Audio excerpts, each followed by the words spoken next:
पहले मैं चाहता हूं कि आप इस पिक्चर को देखिए। यह है 2020 का दिल्ली असेंबली का चुनाव, जिसमें से आप देख सकते हैं क्लियरली 70 में से 62 सीट्स आम आदमी पार्टी को मिला था। मतलब मैसिव विक्ट्री मिली थी 2020 में, और बीजेपी को सिर्फ 8 सीट मिली थी, कांग्रेस को 0 सीट्स मिली थी। इनफैक्ट अगर आप 2015 का डेटा देखोगे तो उस समय तो आम आदमी पार्टी को 67 सीट्स मिला था। मतलब एक बदलाव की पार्टी मानी जा रही थी। ऐसा माना जा रहा था कि दिल्ली के राजनीति में और पूरे देश की राजनीति में एक बड़ा बदलाव आने वाला है। वैसे अगर आप देखोगे 2015 और 20 में आम आदमी पार्टी को जो वोट शेयर मिला था वो 50% के करीब था, और यहां पर बीजेपी को जो वोट शेयर आप देख सकते हैं ये लगभग 32%, फिर 2020 में 38% के आसपास मिला था। तो शायद ऐसा लग नहीं रहा था, किसी ने सोचा नहीं था कि क्या आम आदमी पार्टी 2025 का चुनाव हार सकती है। लेकिन जिस तरह से चीजें हुई हैं पिछले 1.5 साल में, अगर आप देखेंगे, चाहे वो यमुना की बात हो या फिर शीश महल हो गया, बहुत सारी चीजों को लेकर डिस्कशन हुआ है। और अभी अगर आप मीडिया रिपोर्ट्स के आधार पर देखेंगे, जो बीजेपी को वोट परसेंट मिलने जा रहा है वो लगभग 50% के करीब है, 48-49% के करीब है। वहीं आम आदमी पार्टी का वोट शेयर 50% से गिरकर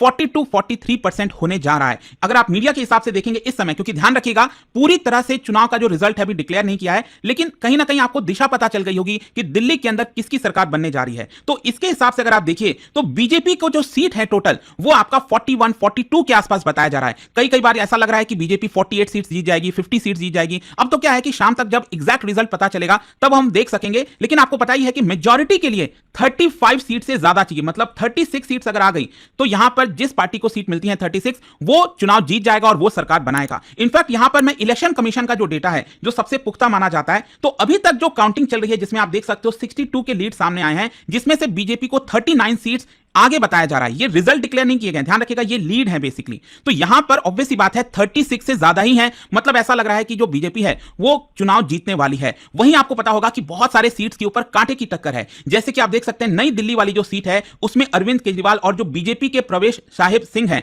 उनके बीच में बड़ा टक्कर होने जा रहा है। इसमें अभी के लिए बताया जा रहा है कि अरविंद केजरीवाल जी आगे हैं 200-300 सीट, 200-300 वोट से, या फिर कई बार 500-600 वोट से। लेकिन कई बार ऐसा लग रहा है कि जो बीजेपी के प्रत्याशी हैं वो यहां पर आगे निकल रहे हैं। तो इस तरह के कई बार आपको टक्कर देखने को मिलेगी। इनफैक्ट अभी जो करंट सीएम है दिल्ली की अतिशी, वो भी कालका जी से पीछे चल रही थी, ऐसा मीडिया रिपोर्ट्स के आधार पर अगर आप देखोगे। तो लगातार ये ऊपर नीचे चलता रहेगा। लेकिन कहीं ना कहीं ऐसा लग रहा है कि बीजेपी जो है वो दिल्ली के अंदर सरकार बना रही है। और 27 साल के बाद मैं आपको सब कुछ डेटा वगैरह बताऊंगा कि कैसे 27 साल के बाद बीजेपी आ रही है, और साथ ही साथ 5 बड़े कारण क्या है जिसकी वजह से आम आदमी पार्टी ये चुनाव हार रही है। सबसे पहले यहां पर थोड़ा सा मैं आपको दिल्ली का जो पॉलिटिकल हिस्ट्री है वो बता देता हूं। 1951 में सबसे पहला चुनाव हुआ था। आप ध्यान रखिएगा 1951-52 में जो है यहां पर जो दिल्ली असेंबली है वो बनती है। लेकिन उसके बाद क्या होता है, 1957 से 1993 के बीच में इसको सिंपली यूटी रखा जाता है। मतलब एक नॉर्मल जो यूनियन टेरिटरी होता है विदाउट असेंबली, वो दिल्ली का स्टेटस होता है लगभग 37 ईयर्स तक।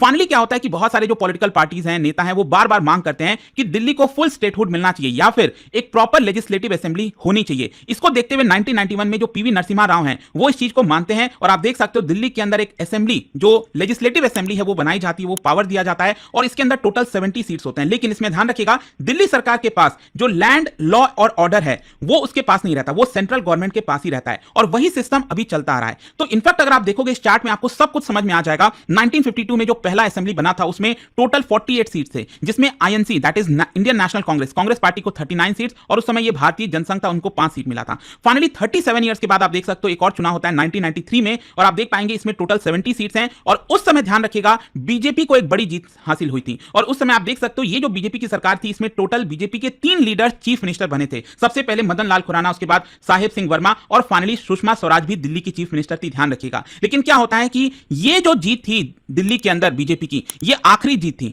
मतलब 1998 तक बीजेपी रूल की दिल्ली के अंदर, और 27 साल तक बीजेपी पावर में नहीं आई। क्योंकि 1998 में जो चुनाव हुआ था आप देख सकते हैं यहां पर कांग्रेस को 52 सीट्स, 2003 में जो चुनाव हुआ कांग्रेस को 47 सीट्स, और 2008 में जो चुनाव हुआ कांग्रेस को 43 सीट्स आई थी। और अगेन आपको सबको पता ही होगा शीला दीक्षित, उनका एक रिकॉर्ड नंबर रहा है, 3 बार लगातार वो चीफ मिनिस्टर रही हैं। फिर उसके बाद आप सबको पता है कि जो पूरा करप्शन का जो रैली निकलता है, अन्ना हजारे एंटी करप्शन जो मूवमेंट पूरा चलता है, उसके बाद अरविंद केजरीवाल जी सामने आते हैं, और फाइनली आप देख सकते हो यहां पर 2013 में जो चुनाव होता है उसमें आम आदमी पार्टी कॉन्टेस्ट करती है इलेक्शन, और ये हंग असेंबली हो जाती है। किसी को भी क्लियर मैंडेट नहीं मिलता है, क्योंकि 36 सीट चाहिए होता है यहां पर आपको मेजोरिटी के लिए, लेकिन बीजेपी को 32 आता है, आम आदमी पार्टी को 20 और कांग्रेस को 8। और सरप्राइजिंगली आप सबको याद होगा, आम आदमी पार्टी और कांग्रेस मिलकर सरकार बनाते हैं। कांग्रेस जो है वो आम आदमी पार्टी को सपोर्ट करती है और आम आदमी पार्टी सरकार चलाती है। लेकिन आप सबको याद होगा, आई थिंक शायद 48 या 49 डेज में यहां पर आम आदमी पार्टी जो है वो हट जाती है, पीछे हट जाती है। उनका कहना है कि नहीं, हम ये सरकार नहीं चलाएंगे। एंड इसकी वजह से फाइनली लगभग 1-1.5 साल के बाद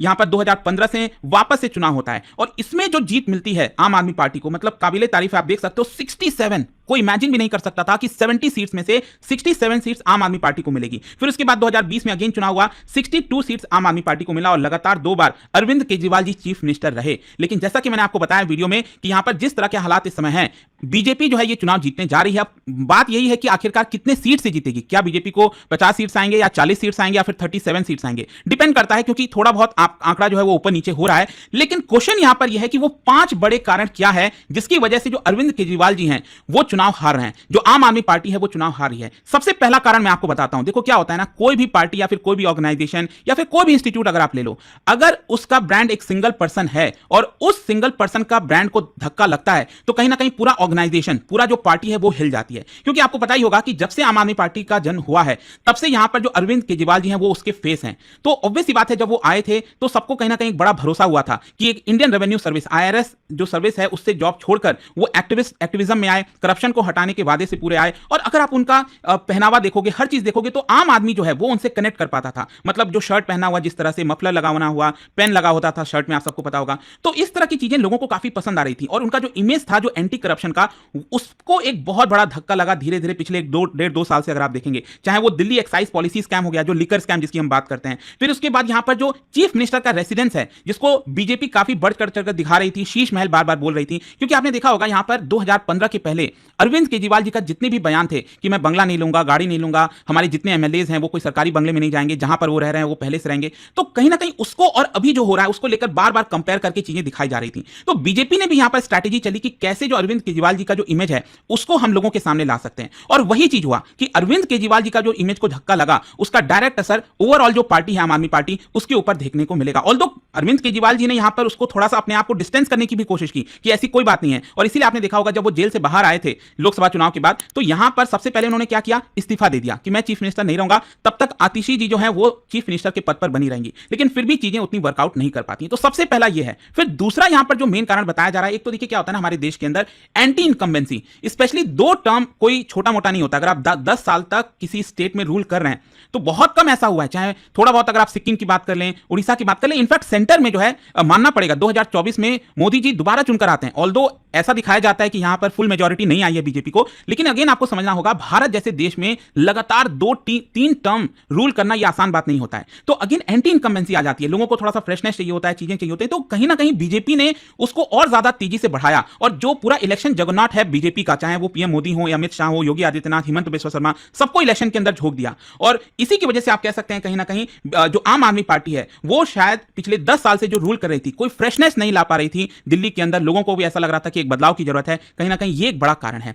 नेक्स्ट यहां पर जो तीसरा बड़ा कारण देखिए, हाफ ट्रूथ एंड यमुना का जो पूरा इशू सामने आया है। देखिए कहीं ना कहीं लोगों को यह चीज समझ में आ रही थी कि 2014-15 के पहले अरविंद केजरीवाल जी क्या बोलते थे और अभी क्या बोल रहे हैं। स्पेशली यहां पर यमुना की मैं बात करना चाहूंगा, बार बार 2-3 रिकॉर्डिंग्स प्ले करके दिखाई जा रही थी कि 2015 के चुनाव में भी अरविंद केजरीवाल जी ने बोला कि अगर यहां पर यमुना साफ नहीं हुआ 5 साल में तो मुझे वोट मत दीजिएगा। फिर 2020 में उन्होंने ये चीज कहा कि यमुना साफ नहीं हुआ तो मुझे वोट मत दीजिएगा। और 2025 में भी यही कुछ चीजें वो कह रहे थे। आपने देखा होगा रिसेंटली उन्होंने कई सारे पॉडकास्ट वगैरह किए थे अलग अलग जो इन्फ्लुएंसर्स हैं उनके साथ मिलकर। लेकिन यहां पर लोगों को ऐसा समझ में आया कि बार बार वो ये चीज कहते तो हैं कि आप मुझे वोट मत करिएगा अगर इस बार साफ नहीं हुआ, और बार बार वो ये चीज कह रहे हैं फिर से। और रिसेंटली तो यमुना का जो मुद्दा है वो बहुत ज्यादा हाईलाइट हो गया। मतलब जिस तरह के बयान दिए गए थे अरविंद केजरीवाल जी के द्वारा, जिसको लेकर इलेक्शन कमीशन ने भी नोटिस भेजा था कि यहां पर आप ये कह रहे हो, अरविंद केजरीवाल जी ने क्लेम किया कि हरियाणा जो बीजेपी की सरकार है जहां पर वो पॉइजन मिक्स करके भेज रही है दिल्ली के अंदर जो पानी आ रहा है यमुना का। तो एक बहुत बड़ा बयान आता है, एक सेंसेशन जो कहते हैं ना वो क्रिएट करने की कोशिश की जा रही थी। तो ये चीज हो सकता है शायद लोगों को पसंद नहीं आया होगा। इलेक्शन कमीशन ने भी सफाई मांगी कि ये जो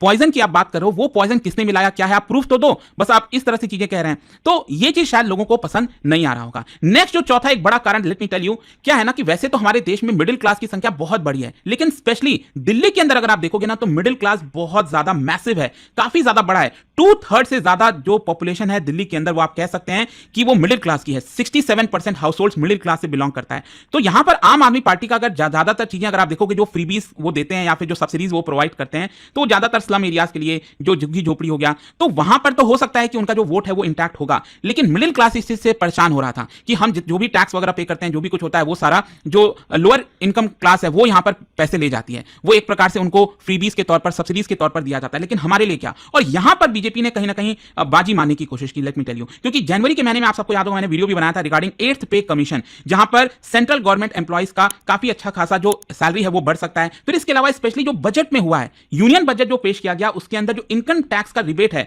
उसको एकदम अचानक से 12 लाख से बढ़ाकर, सॉरी 7 लाख से बढ़ाकर 12 लाख कर दिया गया। मतलब 12 लाख तक अगर आपकी इनकम है, अगर इनफैक्ट अगर आप सैलरीड पर्सन है और 12,75,000 तक आपकी इनकम है, तो कोई भी आपको टैक्स पे नहीं करना पड़ेगा। और जो टैक्स स्लैब है उसमें भी बड़ा बदलाव किया गया था।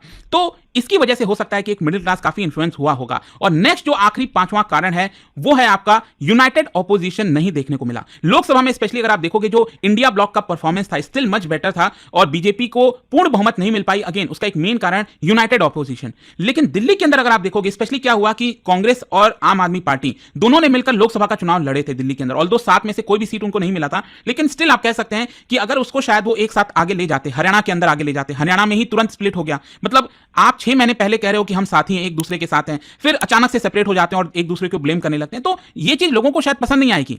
तो यही चीज आपको देखने को मिलेगा कि हरियाणा में पहले आप अलग हो गए, फिर उसके बाद यहां पर दिल्ली में एक साथ आप नहीं आए और आप 2024 में कह रहे थे कि नहीं हम दोनों एक साथ हैं, हम सब साथ मिलकर चुनाव लड़ेंगे। तो ये जो यूनाइटेड ऑपोजिशन था वो स्प्लिट हो गया। फिर कांग्रेस की बात नहीं है, यहां पर और भी पार्टीज ने चुनाव लड़ा। फॉर एग्जांपल मायावती जी की जो बहुजन समाज पार्टी, उन्होंने 70 सीट्स पर चुनाव लड़ा। इनफैक्ट लेफ्ट पार्टीज ने भी लगभग हाफ डजन सीट्स पर चुनाव लड़ा। असदुद्दीन ओवैसी इस बार उनकी भी जो पार्टी है AIMIM वो भी चुनाव लड़ रही थी। तो इसकी वजह से क्या होता है, जो अपोजिशन का वोट है वो स्प्लिट हो जाता है एंड अगेन बीजेपी को इसका फायदा मिल गया। तो ये 5 बड़े कारण थे दोस्तों जिसकी वजह से 2025 का जो दिल्ली चुनाव है वो बीजेपी ने जीता है। तो आई होप कि आपको अच्छे से समझ में आ गया होगा कि एग्जैक्टली इस बार हुआ क्या है यहां पर और क्या कारण रहे हैं। और जाने से पहले आप सबके लिए एक इंटरेस्टिंग क्वेश्चन, देखिए क्या बता सकते हो 1991 का ये जो कानून है government of NCT of Delhi act, इसमें किस टाइप के गवर्नेंस स्ट्रक्चर की बात